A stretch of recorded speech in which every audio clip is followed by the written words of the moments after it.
We're here in Boston, and I'm joined by UFC light heavyweight champion Daniel Cormier. Daniel, I was just watching a video before you came in of the Complex sneaker shop, and we were talking about shoes while we were getting ready for the cameras to turn on. That had to be kind of neat. It was so fun because it was something different, right? I got to go look and talk about shoes that I may not have had when I was a kid or growing up that I have now, and then get to buy some was cool. You know, it's something I've watched for a long time because I do collect sneakers. And so to get to go on the show was, when they called and asked me to do it, I was like, oh my goodness, I couldn't believe it.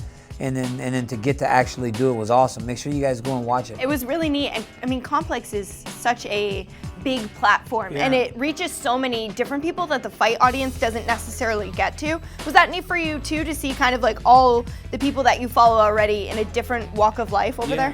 Yeah, it was awesome because like you said, it's big. You know, you got some of the biggest sports athletes and actors and models and rappers that go on to this show to go sneaker shopping.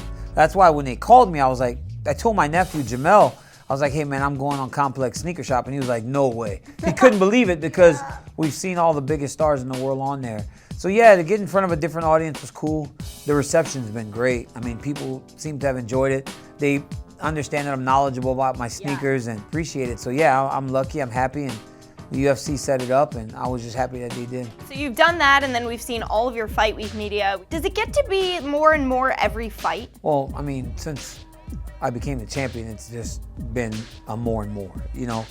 But I believe I'm a guy that they've always kind of put out there to do this type of stuff. From the moment I made my debut, I mean, I was doing it for Strikeforce. So just the level of it was bigger when I got to the UFC, and now it's as a champion, it's part of your responsibility, your job. So I do it every time, and some are crazy, right? Like Monday morning, I got up at 3 o'clock to go to New York at 5, and I came back at 9 and was training by 10:30. So the only issue is that when you're making weight, I just got to be working out. So as long as it doesn't affect my weight cut, I'm fine. How do you balance it all? Because not only do you have the media obligations for your fight and the fight preparations, you also have an entire job with Fox that some people like me just do as a job without having extra things on top of it. It's different. You know, like when I'm doing the Fox stuff and the UFC commentating, that's what I'm doing. I'm not fighting, you know? So when I fight, all that other stuff takes a back seat. I haven't done anything UFC related since UFC on Fox the week after. Yeah, Winnipeg. So, but I've had like 5, 6 weeks to just do my fight stuff, and it's been plenty of time to really just kind of put your head in the ground and get ready for what's in front of you. What's most important still right now, which is the fight. Right, which is Volkan Oezdemir is your opponent. What's been the mindset going into this fight? A little bit different than maybe your previous fights. So how are you looking at this matchup? Having to really stay motivated and keeping myself in the mindset of you gotta be ready, because if you're not, something can go terribly wrong and you'll never forgive yourself for it. When you're in these situations where you're fighting guys that may not have the experience, may not have been at the level that you've been at yet, and haven't really shown an ability to do all the things that you can do, and you go and lose, you never forgive yourself. And I have to remind myself that Volkan's dangerous. He can knock me out with one punch and become the champion, and then what? You know, what do I do then? So, yeah, I've had to really work on my mentality a lot in this fight, because it's a guy that, when the fight was announced, I got so many people going, who is that? You know what I'm saying? And that's very dangerous, because some guys, especially younger guys, they may not be able to escape that. If people don't know who they are, why shouldn't I look past them a little? Which is what I would never do. Certainly not. And you mentioned his knockout power. We've seen in his last 2 fights how quickly he can put someone down. But what did you think about his UFC debut? That fight actually went all 3 rounds. It was good. That to beat one of the top 6 guys in the world in your debut on short notice was a big deal for Volkan. He really took it to Ovince St. Preux early, and then he started to kind of wear down a little bit as the fight went longer. And I thought maybe that was because of the short notice. But in my preparation for him and my studying, I went back and watched him kickbox and do all that. That's kind of his MO. You know, he's a very fast starter. He'll kick your butt in the first round. But then as the fight goes longer, he does tire. And as he tires is when I'm going to really start to come on and really take it to him. As you envision this fight, do you think it goes towards the 5 rounds? No, this fight doesn't go 5 rounds. I'm going to finish this guy before. I think first round will be tough, because he's going to be out there trying to finish and knock me out. But then once he starts to realize the level and starts to realize that this is a little bit different than what he's used to, I'll start to kind of gain as he's starting to kind of plateau and go down. Not many guys have been able to actually keep the pace that I set in a fight. And generally, they get tired before I do. And when they do, that's when I really take over. And I believe that's what's going to happen with Volkan. Are you looking at this matchup with Volkan similar to the one with Rumble Johnson? It's similar, but he's a little bit different. You know, I thought with Anthony that I had known Anthony, so I felt like I had a bit of a big brother kind of thing on him. Always kind of was like, you're going to do this, you're going to do this. And he always kind of seemed to accept it. He was a wrestler. Yeah. And I wrestled at such a high level that he respected me in that sport first. Mm-hmm. And that's a problem at times. So Volkan doesn't have that. He'll try more. Do you think that he will ever attempt to take this to the canvas with you? I like to say that I'll turn those strikers into wrestlers. I did it with Gustafsson. Gustafsson's a better striker. Next thing you know, he's trying to take me down because I start punching him in the face.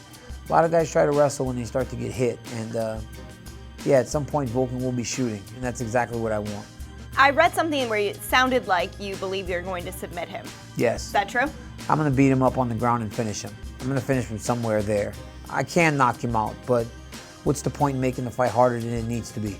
I'm going to throw him down and dominate him on the ground. There's no way that you can learn to wrestle at the level that I wrestle in a training camp or in 4 years. You got to spend your entire youth in a wrestling room getting prepared to fight someone like me, and Volkan didn't do that. As we're talking right now, it sounds like maybe you have a little bit of a chip on your shoulder about this. I've got a chip on my shoulder because I don't understand how sometimes people, I get this, I'm a bit underestimated for a long time.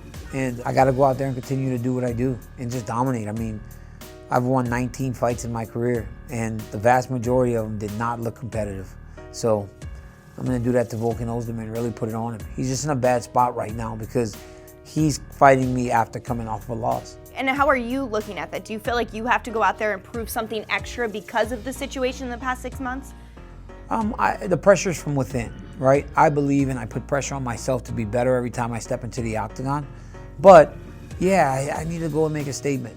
I need to go and show that I'm still one of the best guys in the world, if not the best guy in the world. I got caught, you know? It was a good fight until I got caught. So that doesn't just change you overnight because you get caught. I'm the same guy, and I'm going to show that on Saturday. You know, you said that you believe some people are underestimating you.